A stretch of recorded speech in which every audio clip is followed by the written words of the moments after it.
I believed that achieving success would grant me freedom from my family, but my stepmother's assertion of entitlement to my support now threatens everything I've built. When I left home at 18, I swore two things. I would never look back, and I would never let them drag me back. My childhood was a stifling nightmare orchestrated by my stepmother, Holly. She entered my life when I was 8, not long after my mother passed away. I was still grappling with the loss, but Holly didn't care. She arrived with pristine nails and a smile that didn't quite reach her eyes. Initially, I hoped she might try to fill the void left by my mom. Instead, she made the emptiness even greater. Holly had a unique ability to make you feel indebted to her for merely existing. She married my dad, Mark, a man whose role in our lives was more symbolic than active. He worked long hours and seemed content to let Holly take over family matters. She quickly claimed her throne as the ruler of our home, and my dad willingly played the part of her devoted subject.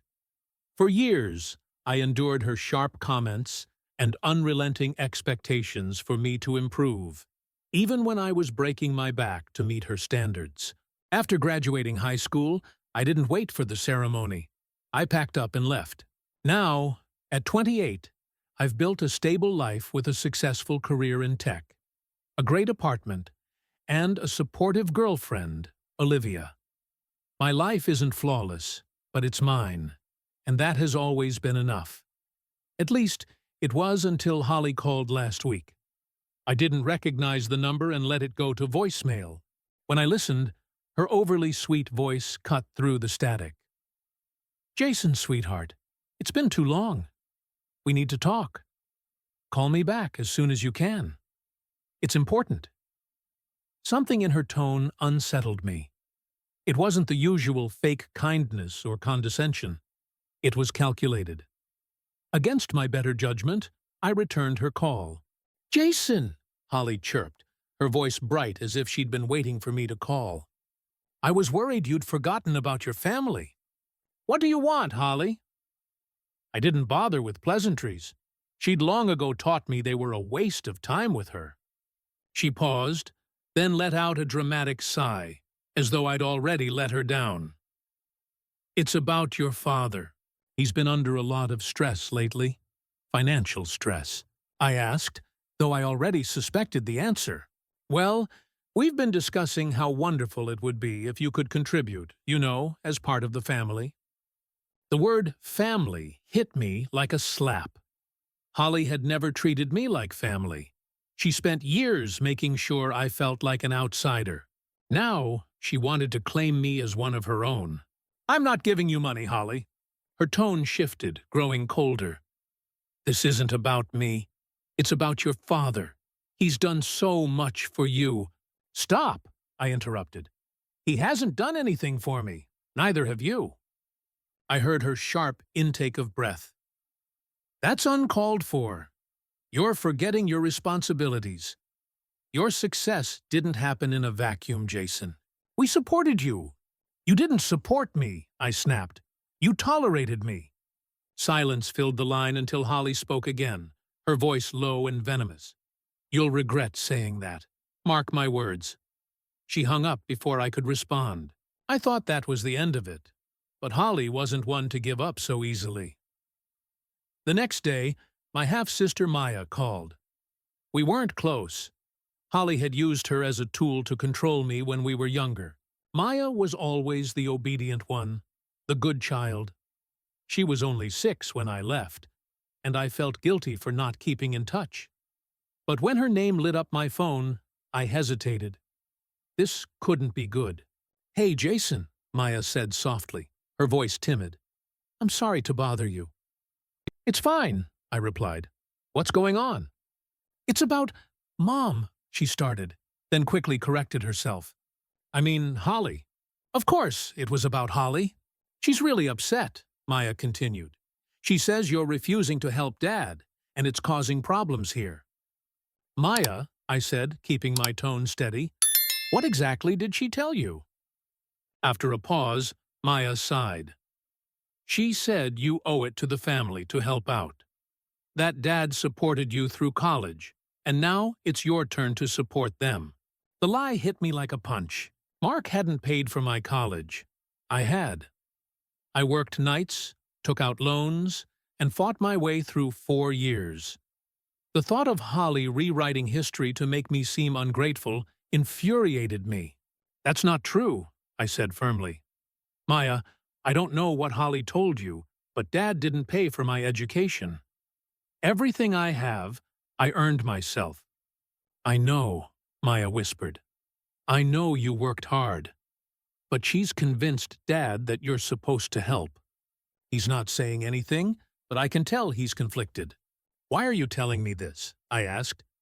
Because I think she's up to something, Maya admitted. She's been acting strange lately. Secretive. She's been talking to lawyers.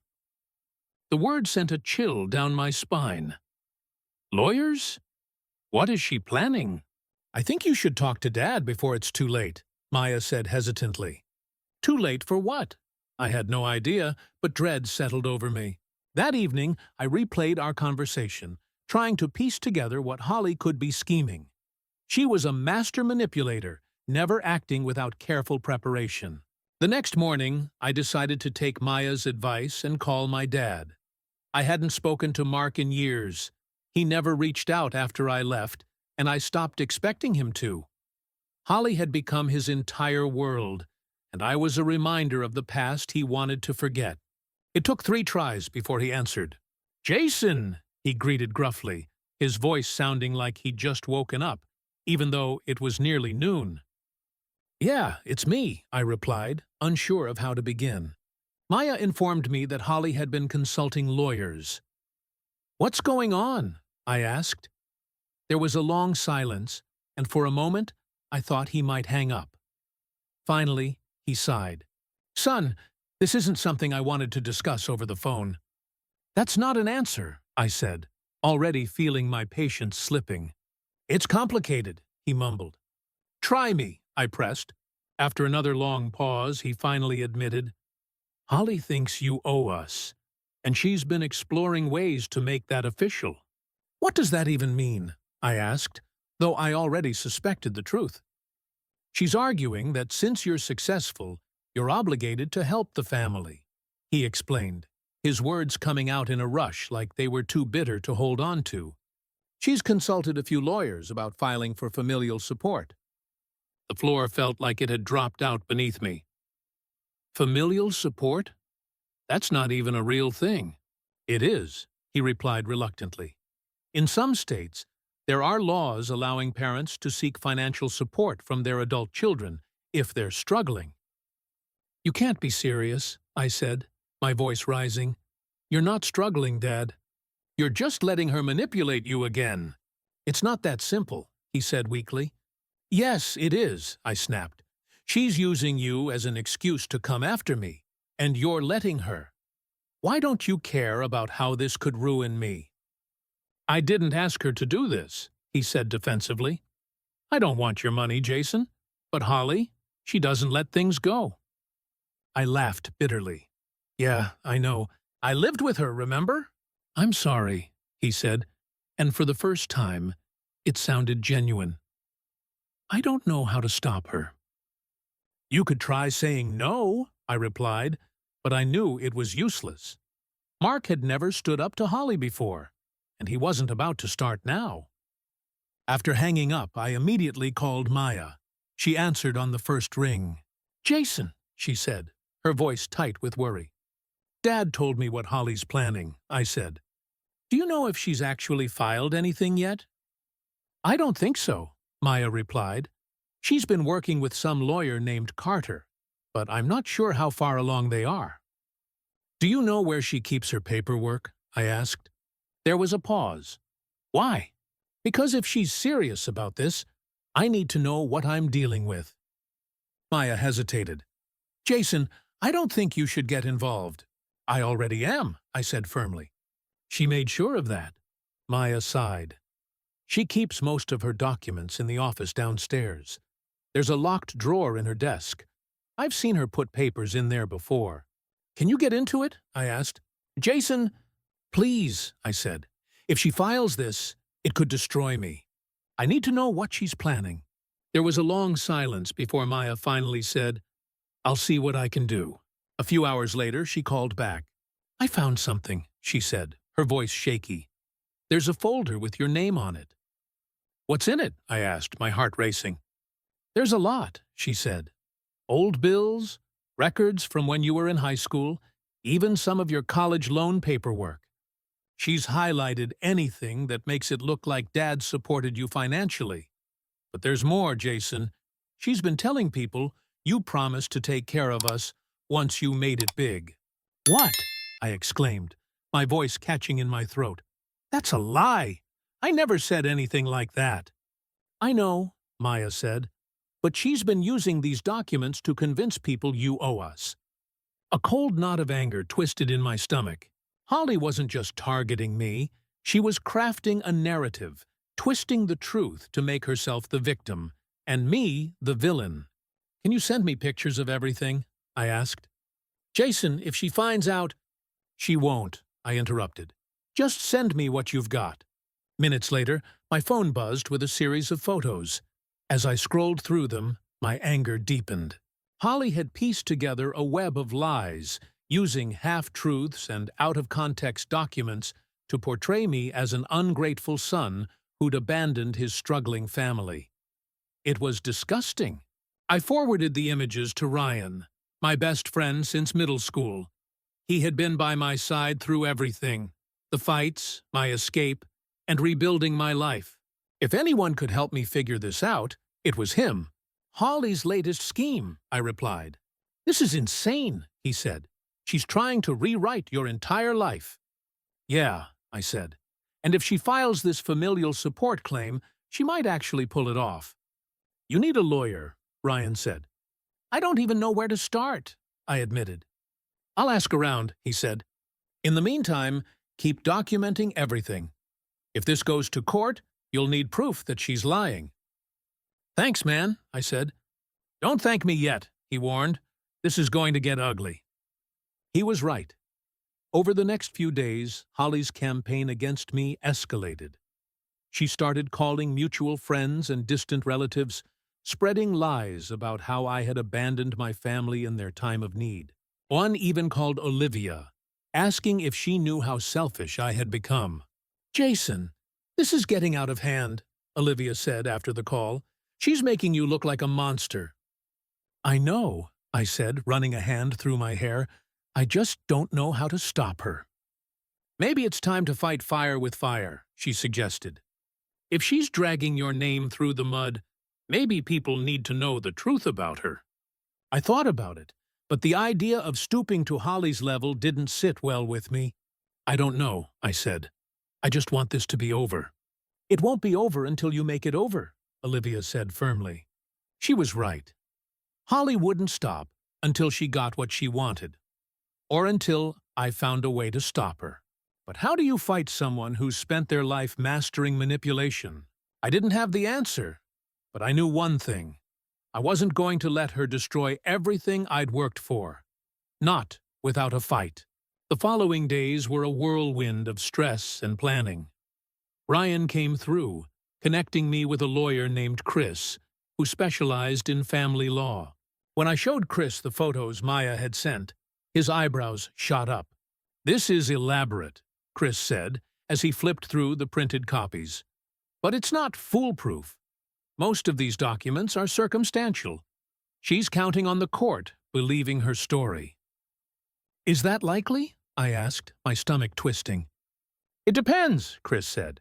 If she can prove your father is financially dependent and you can contribute without hardship, she might have a case. But these documents don't prove dependence. Chris suggested a potential counter-strategy, but then his expression turned serious. The bigger issue is emotional manipulation. Judges in family court often favor reconciliation. If she frames this as a plea for familial support and portrays you as the ungrateful child, it could sway their decision. I clenched my fists. She's been telling people I promised to take care of them. That's a complete lie. Do you have any way to prove otherwise? Chris asked. I shouldn't have to disprove something I never said, I snapped. I understand, Chris said calmly. But in court, perception often matters as much as the facts. We'll need evidence to counter her claims. I nodded reluctantly, though the idea of revisiting my past filled me with dread. Holly had already twisted so much of it. What if she'd done even more damage than I knew? That evening, I called Maya to thank her for the photos and ask if she could find anything else. She sounded hesitant, but agreed to monitor Holly's actions. I could tell she was nervous. Holly had a knack for making resistance seem not worth the trouble. I'll do what I can, Maya said. But Jason, be careful. She's not going to take this quietly. I know, I said. I'm ready. I wasn't. 2 days later, Holly made her next move. Maya called me in a panic, her words rushing out. She filed it, Maya said. The papers came in the mail today. My stomach sank. What do they say? She's claiming Dad's in financial trouble and that you've refused to help, Maya explained. She listed examples of times you supposedly neglected the family. Jason, she even brought up your college graduation. Said you didn't invite Dad because you were ashamed of us. That's not what happened, I said through gritted teeth. I hadn't invited them because I didn't want Holly turning the day into one of her power plays. I had wanted that one moment to be just mine. She's good at this, Maya said quietly, twisting things, making herself look like the victim. When I forwarded the documents to Chris, he confirmed what I'd feared. Holly had spun a story designed to tug at the court's heartstrings. It was full of exaggerations and outright lies, but convincing enough to force a legal battle. We'll need to gather everything we can to refute this, Chris said. Receipts, records, anything that shows you've been financially independent. I spent the next week combing through my life, digging up loan statements, pay stubs, and even emails from college proving I'd worked multiple jobs to get by. It was exhausting and humiliating, as though I was putting my entire existence on trial. But I had no choice. Meanwhile, Holly escalated her smear campaign. She began posting on social media about her struggles and the heartbreak of being abandoned by loved ones. She never mentioned my name, but the implication was clear. Mutual friends started reaching out, some offering sympathy, others questioning why I was being so heartless. I didn't know how to respond without feeding into her narrative.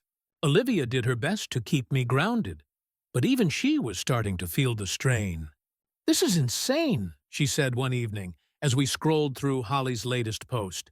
She's turning this into a public spectacle. That's what she does, I said. She thrives on attention. You need to fight back, Olivia said. Show people the truth. But the truth felt fragile against Holly's lies. She'd spent years perfecting her mask, and I didn't know if I could pull it off without tearing myself apart in the process. The breakthrough came from an unexpected source. My Aunt Sophia.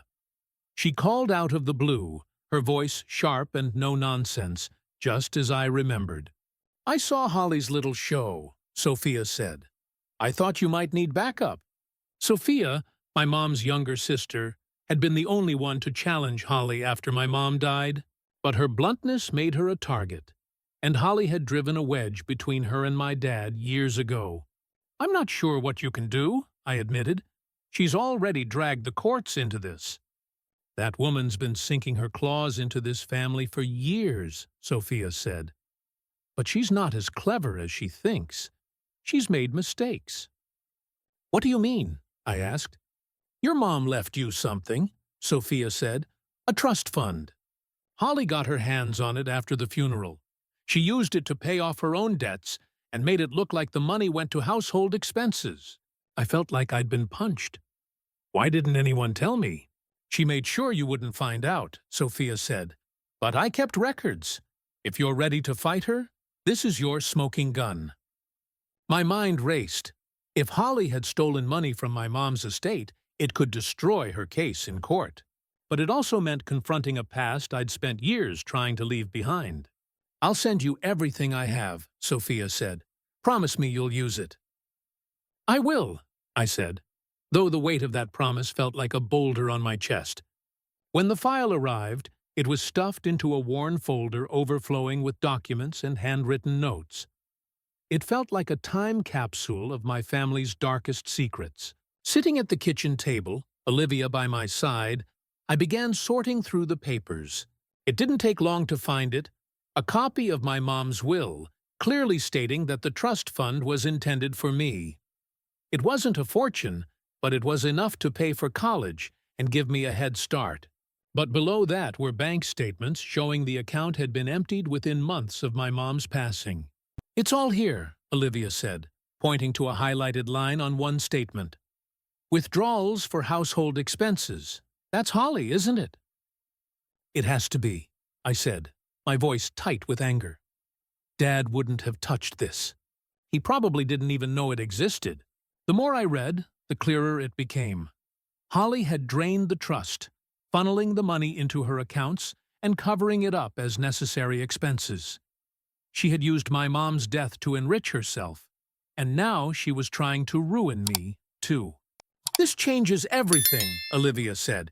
"You can prove she's not just manipulative, she's a thief." Chris agreed when I showed him the documents. "This is huge," he said. "If we can connect this to her current claims, we can argue her case is part of a pattern of financial abuse. But we'll need more evidence to make it stick." "What do you mean?" I asked. Chris leaned forward, his tone serious. "We need corroboration. Someone who can confirm that Holly was managing the trust, and that the withdrawals weren't authorized by your father. If we can prove she acted on her own, it will completely undermine her case." That meant going back to Mark, the last person I wanted to confront. But if there was even a small chance he could help, I had no other choice. The next day, I drove to my dad's house, my stomach knotted with anxiety. Thankfully, Holly wasn't home, but Maya was waiting for me on the porch. "Are you sure about this?" Maya asked as I climbed the steps. "No," I admitted, "but I don't have any other options." She nodded silently and led me inside. Mark was in his recliner, looking far more worn than I remembered. His once thick hair had thinned, and his face was etched with deep lines of stress. For a fleeting moment, I felt pity for him, but then I remembered why I was there. "Jason," Mark said, his voice weary, "this is unexpected." "I need to talk to you," I said, skipping any pleasantries. "It's about Mom's trust." Mark's face darkened immediately. "I don't know anything about that," he muttered. "You were listed as the trustee," I said, my frustration bubbling up. "But Holly's the one who drained it. Did you know?" Mark squirmed in his chair. "Holly said it was for the family. She claimed we needed the money to keep the house." "And you believed her?" I asked, my voice rising. "You let her steal from me, from Mom's legacy, and now you're letting her come after me again?" "I didn't know," Mark said weakly. "I didn't ask questions." "Of course you didn't," I snapped bitterly. "You never do." "Jason, stop," Maya interrupted, stepping between us. "Dad, this is serious. Holly is trying to ruin Jason's life. If you know anything that can help, you need to speak up." Mark looked at Maya, then at me, clearly torn. After a long pause, he let out a heavy sigh. "There's a file," he admitted. "It's in the safe upstairs. It has everything about the trust. I didn't read it, but Holly told me to keep it in case we ever needed proof." "Proof of what?" I demanded. "That she was managing the money responsibly," Mark replied. "She was always paranoid someone would accuse her of, I don't know, mismanaging it." Maya and I exchanged a glance. If Holly had kept records out of paranoia, there might be something useful. Mark gave us the combination to the safe, and Maya led me upstairs. The safe was tucked away in the back of a closet, hidden behind a stack of old blankets. It took a few tries to get the combination right, but when the door finally swung open, a wave of vindication washed over me. Inside was a thick manila folder labeled Trust Documentation. Back at the kitchen table, we spread out the contents of the folder. It was a gold mine of damning evidence, forged signatures, falsified expense reports, and even a handwritten note from Holly, instructing Mark to cover for her if anyone asked questions. It was everything we needed to prove she had been stealing from the start. "This is it," I said, my hands trembling as I gathered the papers. "This is how we stop her." Chris was thrilled when I showed him the new evidence. He immediately began drafting a countersuit, accusing Holly of embezzlement and financial fraud. The court date was set for 2 weeks later, and as it approached, my nerves grew. Holly wasn't the type to go down without a fight, and I was sure she had more tricks up her sleeve. Sure enough, a few days before the hearing, I got a frantic call from Maya. "She knows," Maya said, her voice trembling. "Holly knows you're going after her. She's losing it, Jason. She's threatening to go to the press and make this as ugly as possible." "Let her," I said, though the thought made my stomach churn. "The truth is on my side." "I hope you're right," Maya replied, "but be careful. She's desperate."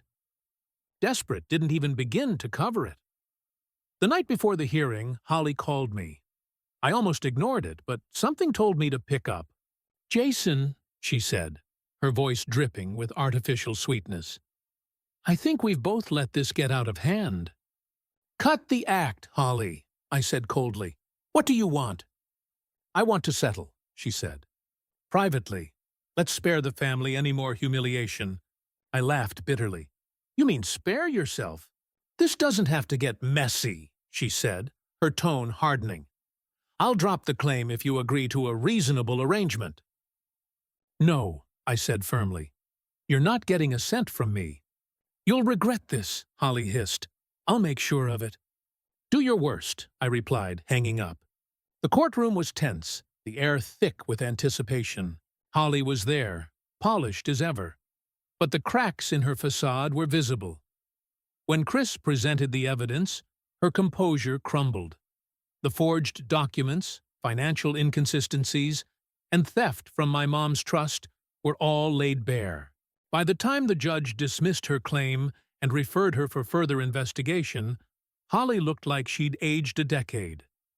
Mark sat silently beside her, his face a mask of shame. Behind me, Maya squeezed my shoulder in silent support. It didn't feel like a victory, just survival. But as I walked out of the courtroom, I felt something I hadn't in years: freedom. Holly's hold on me was finally broken. Even so, I knew it wasn't over. Holly wasn't the kind to retreat quietly. In the days that followed, it felt like I was navigating a minefield, waiting for her next move. The judge had dismissed her claim, but the accusations lingered like smoke in the air. My phone buzzed constantly with calls and messages from people who had seen Holly's tirades on social media.